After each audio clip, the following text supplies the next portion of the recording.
ദൈവ തിരുനാമം മഹത്വപ്പെടട്ടെ. ബൈബിൾ പ്രോഗ്രാമിൽ സംബന്ധിക്കുന്ന ഏവർക്കും കർത്തൃനാമത്തിൽ സ്നേഹവന്ദനം അറിയിക്കുന്നു. 1 ശമൂവേൽ 10-ാം അധ്യായം നമ്മൾ വായിക്കുകയാണ്. 9-ാം അധ്യായത്തിൽ ഇസ്രായേൽ ജനം അവർക്ക് മാനുഷികമായി ഒരു രാജാവിനെ വേണമെന്നുള്ള ആവശ്യം ശമൂവേലിനോട് പറയുകയും ശമൂവേൽ ദൈവസന്നിധിയിൽ അവരുടെ ആവശ്യം അറിയിക്കുകയും ദൈവം ഒരാളെ രാജാവായി വാഴിക്കുവാൻ അനുവാദം കൊടുക്കുകയും ചെയ്യുന്നു. അങ്ങനെയാണ് ബെന്യാമിൻ ഗോത്രത്തിൽ പെട്ട ശൗൽ എന്ന ആളിനെ കണ്ടെത്തുന്നതും ആ ആൾ യോഗ്യനാണെന്ന് യഹോവയായ ദൈവം ശമൂവേലിനോട് പറയുന്നത് നമ്മൾ വായിച്ചു. 10-ാം അധ്യായത്തിൽ ശമൂവേൽ ഈ ശൗലിനെ ഉലിവെണ്ണ കൊണ്ട് അഭിഷേകം ചെയ്യുകയാണ്. രാജാക്കന്മാരെയും പുരോഹിതന്മാരെയും ഒക്കെ പഴയ കാലങ്ങളിൽ ആ സ്ഥാനത്തേക്ക് കൊണ്ടുവന്നത് അഭിഷേകം ചെയ്താണ്. ശാരീരികമായൊരു അഭിഷേകം ചെയ്യുമ്പോൾ ആന്തരികമായി ദൈവാത്മാവ് അവരിൽ വസിക്കുന്നു, അവർ അനുഗ്രഹിക്കപ്പെടുന്നു എന്നുള്ള വലിയൊരു കൺസെപ്റ്റാണ് അതിൻ്റെ പിന്നിലുള്ളത്. രാജാവായി അപ്പോൾ തന്നെ അവിടെ അഭിഷേകം ചെയ്യുകയാണ്. ഇസ്രായേൽ ജനത്തോട് ഈ കാര്യങ്ങളൊന്നും ഇതുവരെ അറിയിച്ചിട്ടുമില്ല. അതിനുശേഷം ശമൂവേൽ ശൗലിനെ തൻ്റെ ഭവനത്തിലേക്ക് പറഞ്ഞയക്കുമ്പോൾ അവൻ കാണാൻ പോകുന്ന 3 അടയാളങ്ങൾ അവന് പറഞ്ഞു കൊടുത്തു.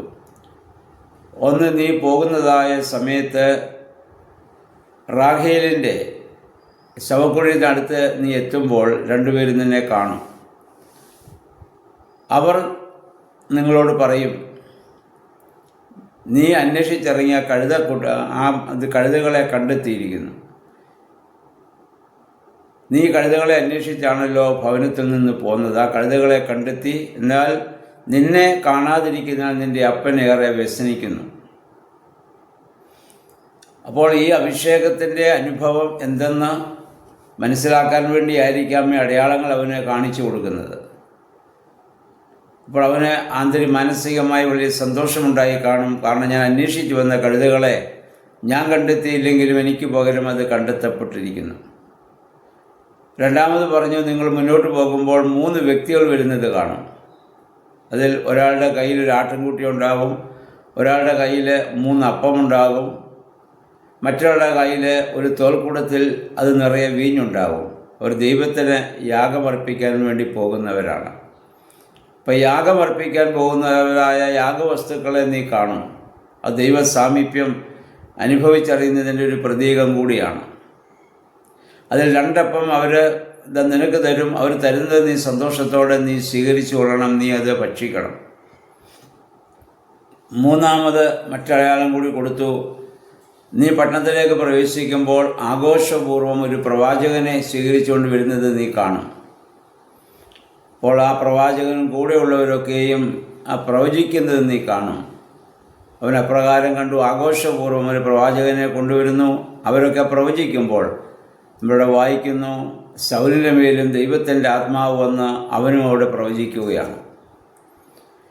അപ്പോൾ അതിൽ നിന്ന് ശൗലിന് മനസ്സിലായി ദൈവം തന്നെ തിരഞ്ഞെടുത്തതാണ്, തൻ്റെ അഭിഷേകം യഥാർത്ഥ അഭിഷേകമാണെന്ന് ശൗലിന് മനസ്സിലാക്കാൻ വേണ്ടിയാണ് ഈ അടയാളങ്ങൾ അവൻ്റെ ജീവിതത്തിൽ കൊടുക്കുന്നത് എന്ന് നമുക്ക് മനസ്സിലാക്കാവുന്നതാണ്.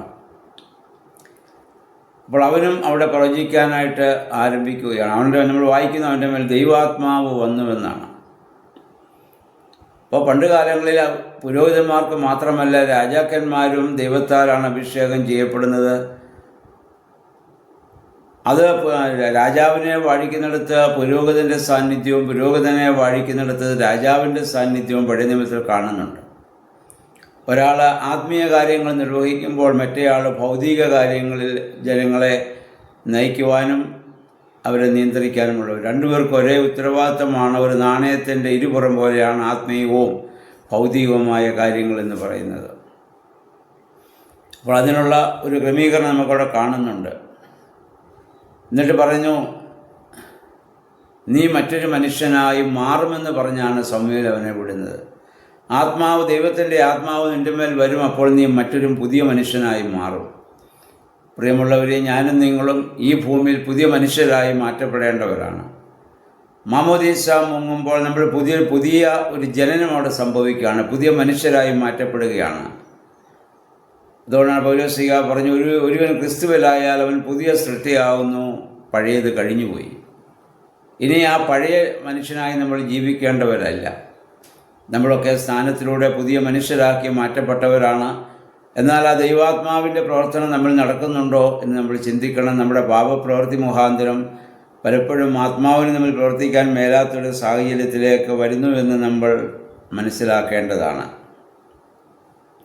എന്നിട്ട് ശമൂവേൽ സൗലിനോട് പറയുന്നു, നീ ഗിൽഗാലിലേക്ക് പോവുക, ഞാൻ അവിടെ വന്ന് യാഗമർപ്പിച്ചതിന് ശേഷം നീ എന്തു ചെയ്യണമെന്ന് അവിടെ നിനക്ക് ഞാൻ കാണിച്ചു തരാമെന്ന് പറഞ്ഞവനെ അയക്കുകയാണ്. നമുക്ക് അതിൻ്റെ 9-ാം വാക്യത്തിൽ വായിക്കുന്നു, ശമൂവേലിൽ നിന്ന് യാത്ര പറഞ്ഞ് ശൗല് പോകുമ്പോൾ അവൻ ഒരു പുതിയ മനുഷ്യനായി മാറിയെന്നാണ്. ദൈവപുരുഷനെ കണ്ട് അഭിഷേകം പ്രാപിച്ച് അവൻ പോകുന്നതായ സമയത്ത് അവന് ദൈവം ഒരു പുതിയ ഹൃദയം നൽകുകയാണ്.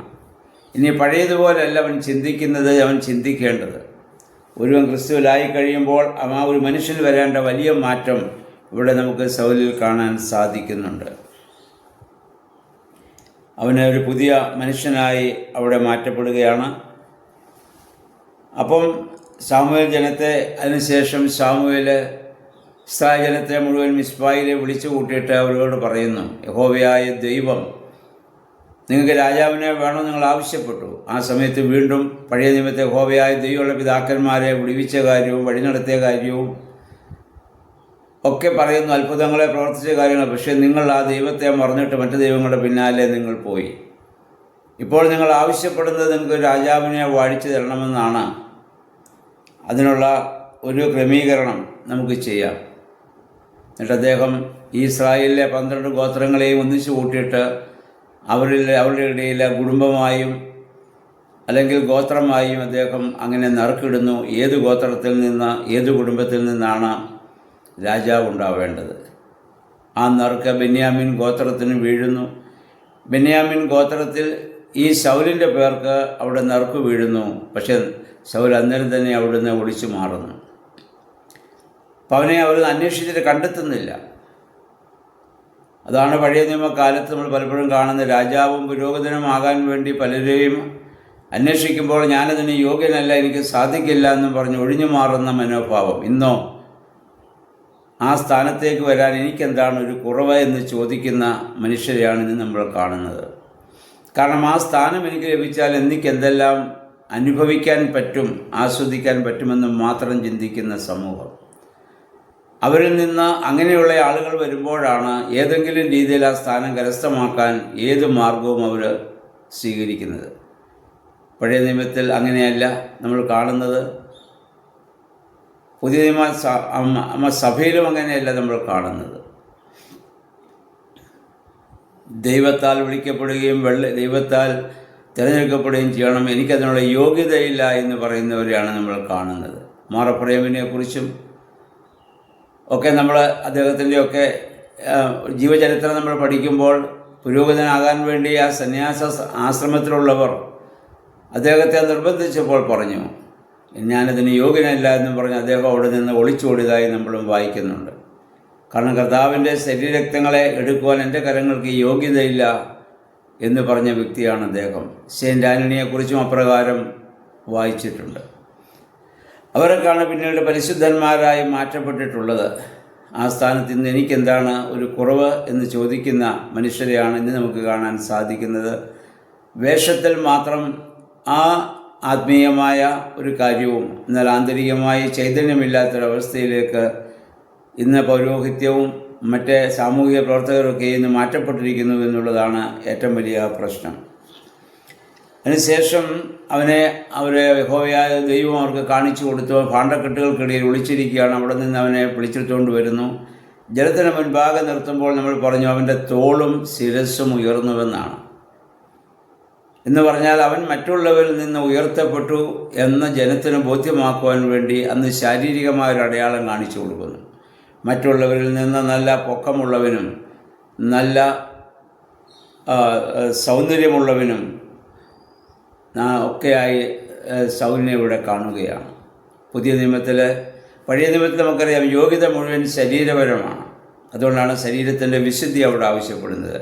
പുതിയ നിയമത്തിൽ ഈ യോഗ്യതയെല്ലാം ആന്തരികമാണ്, അഥവാ മാനസികമാണ്, ഹൃദയപരമാണ്.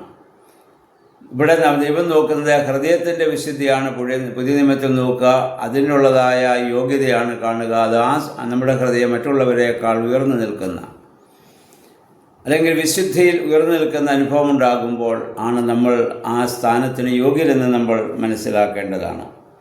അത് പറഞ്ഞപ്പോൾ നമ്മൾ പറയുന്നു, ഭൂരിപക്ഷം ജനങ്ങളും സൗലിനെ അവിടെ രാജാവായി ആർത്തു വിളിച്ചവരവിടെ സന്തോഷത്തോടെ സ്വീകരിക്കുകയാണ്.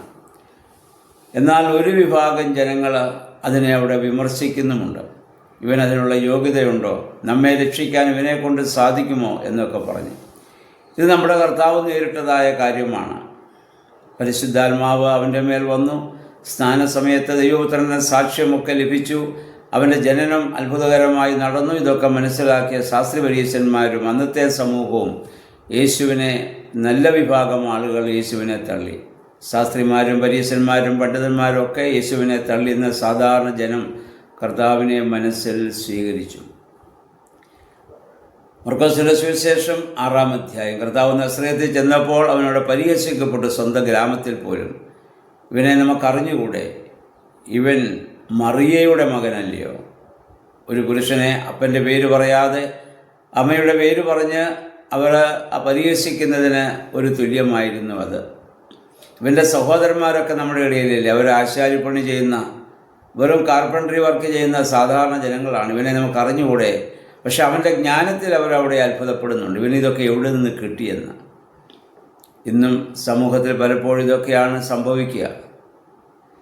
മറ്റുള്ളവരെ നമുക്ക് അംഗീകരിക്കാനുള്ളതായ ഒരു വലിയ ബുദ്ധിമുട്ട്, സാധാരണ കുടുംബങ്ങളിൽ നിന്ന് വരുന്നവരെ അംഗീകരിക്കാനുള്ളതായ ഒരു വലിയ ബുദ്ധിമുട്ട്. പക്ഷെ നമ്മളിവിടെ വായിക്കുന്നു, ശൗലിതൊന്നും ഗൗനിച്ചില്ല. നമ്മുടെ കർത്താവും അങ്ങനെയുള്ള വിമർശനങ്ങളൊന്നും അവിടെ ഗൗനിച്ചില്ല. പറയാനുള്ളത് പറഞ്ഞു, ചെയ്യാനുള്ളത് അവിടെ ചെയ്തു. അപ്പം അത് നമ്മുടെ ജീവിതത്തിലും ഇന്നും നമ്മൾ കാണുന്നതായ ഒരു കാര്യമാണ്. എന്നാൽ ദൈവം ഒരാളെ തിരഞ്ഞെടുത്ത് കഴിയുമ്പോൾ ആളിന് മറ്റുള്ളവരുടെ മുൻപാകെ തല ഉയർത്തി, ശിരസ്സുയർത്തി നിൽക്കുവാൻ സാധിക്കുമെന്നുള്ളതാണ്. ആ ദൈവാത്മാവിന് വിധേയപ്പെടുവാൻ നമുക്കിടയാകണം. ഈ സംഭവങ്ങളൊക്കെ വായിക്കുമ്പോൾ, ദൈവമേ പരിശുദ്ധാത്മാവെ, ഞങ്ങൾ അയോഗ്യരെങ്കിലും അവിടുന്ന് ഞങ്ങളെ ഇതിനൊക്കെ യോഗ്യരാക്കിയതിനാൽ ഞങ്ങൾ അങ്ങയെ സ്തുതിക്കുന്നു എന്ന് പറയാൻ നമുക്കിടയായിത്തീരണം. അപ്രകാരം നമ്മെ തന്നെ സ്വയം ഒരുക്കുവാനും ദൈവസന്നിധിയിൽ സമർപ്പിക്കുവാനും വേദപഠനവും ഈ വേദവായനയും നമ്മെ സഹായിക്കട്ടെ. ദൈവമായതിനെല്ലാവരെയും അനുഗ്രഹിക്കുമാറാകട്ടെ.